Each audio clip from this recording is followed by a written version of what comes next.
So have you ever noticed how actors believe they can do everything? It's like one day they're on the big screen, and the next, boom, they're dropping a whole single and a whole album, right? It's wild. And some of them can actually pull it off, but a lot of them, not so much. Take Jamie Foxx for example. He's one of the rare ones who actually makes it work. He didn't even begin as an actor. He was doing stand-up comedy, making people laugh. Then out of nowhere, he's landing these serious acting gigs, winning Oscars, and doing a whole bunch of stuff with his career.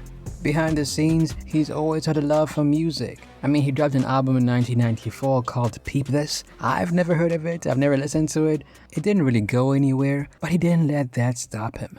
Why don't you keep this? Why don't you keep this out? Fast forward to around 2005, and now he's not just an actor who sings. He's on the radio, doing tracks with Kanye, Mary J, real artists, and people are actually liking his music. Then there's J-Lo. She begins as a dancer, killing it in the background, then she moves into acting, and from there, music. And this is someone who can't even hold a note, but I'm not gonna lie, she made some really good songs. They'll enjoy I'm Real with Ja Rule, and hey, you might even catch me bumping Jenny from the Block one day. Just don't judge me.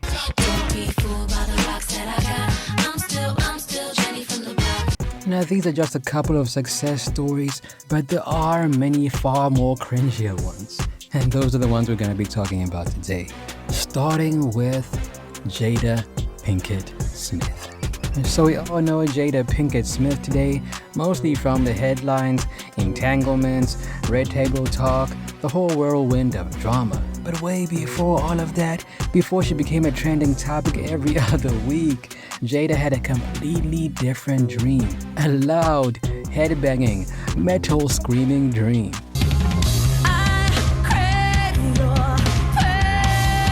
Back in 2002, she decided that she was not going to be just an actress. Nah, she wanted to be a rock star like Ozzy Osbourne, and not just any rock star. She began a heavy metal band called Wicked Wisdom. And who was there to support her? None other than Big Willie himself. Pause on that. Let me pause on that. 3.5 years ago, I started to put together what would become Wicked Wisdom. I always wanted to start a band, and I grew up on hard rock and heavy metal. I have a strong love for the music, and it just made sense. For 3 years, we went through some transitions and different lineups and sounds. We tried a bit of soul rock thing, but I just wanted to go heavier than that. I met Pocket, and we both had the same musical sense, which was very heavy music with melody. Everything seemed to fall into place after that. Now to keep it real, when a famous actress suddenly wants to be a metal singer, people begin going, I'm not too sure about this. But somehow 2 years after forming, the group lands this wild gig opening for Britney Spears on her Onyx Hotel tour. And this is a huge audience, a huge pop crowd. Now when this happens, Jada's like, okay, maybe I can actually turn this into a career. But then it gets even crazier. Around 2005, the band scores a slot on Ozfest. And if you know anything about Ozfest, you know that the crowd isn't exactly warm and fuzzy. These people take their heavy metal very seriously. Very seriously. So the reaction Jada got when she performed at Ozfest was very interesting. When Wicked Wisdom hit the stage, people literally turned their backs, middle fingers up in the air, and some people even refused to look at them. The hate was loud, unapologetic, and almost kind of heartbreaking. Also, the reviews were terrible. One journalist named Axel called it one of the worst celebrity performances of all time, ever. So yeah, while Jada was bombing on stage, while the crowd was putting up middle fingers and turning their backs, guess who was there to support her? None other than Big Willie himself. Pause. However, according to Jada, things began to improve after a couple of shows. She goes, the first 6 shows were really rough. We had a steep learning curve. Those first few shows, the fans were brutal. By the time we got to show number 7, the audience began to come around. By the end of the tour, during our last set, we had 3 mosh pits going while we were playing. The crowd was truly with us. She stuck with it, and the band did not back down. and around 2006 they dropped their first album.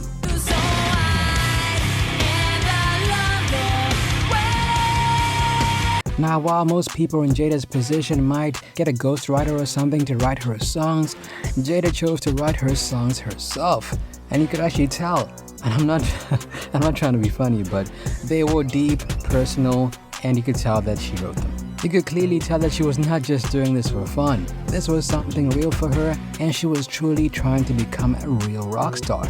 Now, this went on for a while. A whole 6 years of Jada performing with her metal band and trying to reach the rock audience. But they did this for a whole 6 years, and then eventually Jada returned to acting, and it kind of seemed like she was done with the group.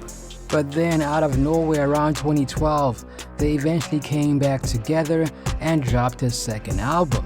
And this one, it was actually more mature than the first one. It was more experimental, it had more direction, and it actually seemed like people were starting to get it. They even toured after that, did a few shows here and there, but in the end the buzz was not really there, and the members of the group went back to doing their own thing. This happened again in 2018, and then in 2021 something crazy happened. Willow, Jada's daughter, surprised her by getting the original band back together. To Willow, Jada had always been a rock star mom because she was around when Jada was performing with the band, and she got to see it live. So she brought Wicked Wisdom back for one more special performance. Now, if we were to keep it real, Wicked Wisdom seemed like a side mission that Jada was on. Since she grew up listening to metal, she probably thought, hey, I can probably make this work and turn it into a full-fledged career, but I think she probably would have fared better if she dropped an R&B album because her audience wasn't really rock members. Her core audience were people who saw her grow up on TV, saw her flirt with Tupac. She even had a song with Will Smith called 1,000 Kisses, and I actually liked that song. I don't know why she didn't do more of that.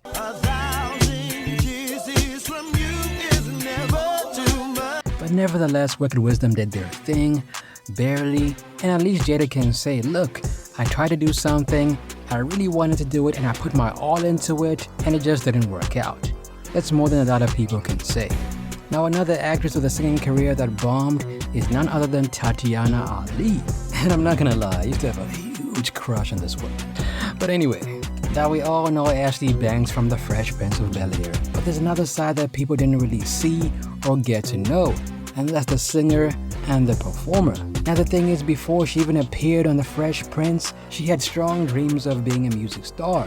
She even appeared on Star Search, right? You remember that show? The OG talent competition before American Idols and Voices. Now, did she win the talent show? Nope. But it was one of those moments where you could tell that, hey, she's actually serious about this, and if she really tries, she could become something. Then The Fresh Prince happens, and suddenly she's this breakout star. But even in the middle of all the sitcom stuff, she kept singing. And if you even watched The Fresh Prince at all, there were episodes where she was singing and trying to show the world that she was capable of doing it. So one day Will was like, okay, I can tell you're actually serious about this, so why don't you try and become a music star? And that's when things began moving. She begins training more seriously, recording demos, performing live, even while still shooting the show. Will then steps in as kind of a mentor, helping guide her through the music world. And then in 1998, she finally drops her debut album, Kiss the Sky. Now when it comes out, the album does okay. Nothing massive on the charts, but it still makes some noise. It debuts at number 47 on the R&B charts and even manages to make it to the Billboard 200. The standout song on the album has to be Daydreaming, a song that made it to number 6 on the Billboard Hot 100, proving that she had what it takes to reach the charts. Now, even with all that talent and buzz, things didn't go quite the way they were supposed to. The album didn't blow up the way the label wanted, sales were not that great, and by late 1999, she was dropped from the label. No second album, no big tour, and her career began to fade out. After that, she stepped back from the music scene, she kept acting, she appeared on The Young and Restless, and popped up in other shows and movies, but as for her singing career, that was over. Now, another artist with a bomb singing career is none other than Tyra Banks. Now I know most people know Tyra Banks from her modeling career, but she was also in The Fresh Prince of Bel-Air around 1993, she made her film debut in the drama Higher Learning around 1995, and she also had major film roles, like Zoe in Coyote Ugly. So it's around 1998. At this point, Tyra is a model, she's an actress, and she's getting tired of doing the same thing over and over again, so she's like, why don't I try to do something different? As a result, she decides to pursue music. So she decides to dive in head first. She goes all in, taking about 6 years to work on a studio album. Now at this point, Tyra is thinking, look, I'm not gonna do this for fun. I'm gonna do this for real, and I'm gonna work with the biggest names in the industry. So she brings in Pharrell, Rodney Jerkins, and even Wyclef Jean. But here's the thing. Even with all the star power in the world, one thing could not be hidden. She couldn't sing for shit. So one day she decides to get in the studio with Pharrell. They get the beat going, the lyrics are written down for her, and it's now time for her to get in the booth and show what she can do. So she gets in there like, okay, I'm gonna do this. Right. She's nervous as hell and she fails to hit a lot of her notes. And you could tell that she was really trying, but the magic was just not there. With 6 years working on her music career, she only dropped like a couple of songs like 2004's Shake Your Body, produced by Rodney Jerkins.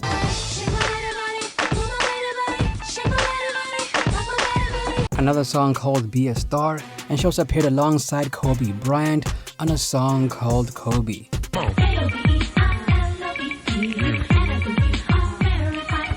Naturally, the song does not go anywhere, and neither does Tyra Banks' music career. Now, in hindsight, when reflecting on her move to become a singer, Tyra Banks admits that she was wasting her time, but she feels like, okay, at least I tried to do it, even though it didn't work out. Anyway, that's it for the video. Let me know if you want a part 2 because there's so many other actresses and actors I can focus on, so let me know. Also add me on Instagram at Ali Talks Music. Till next time, peace.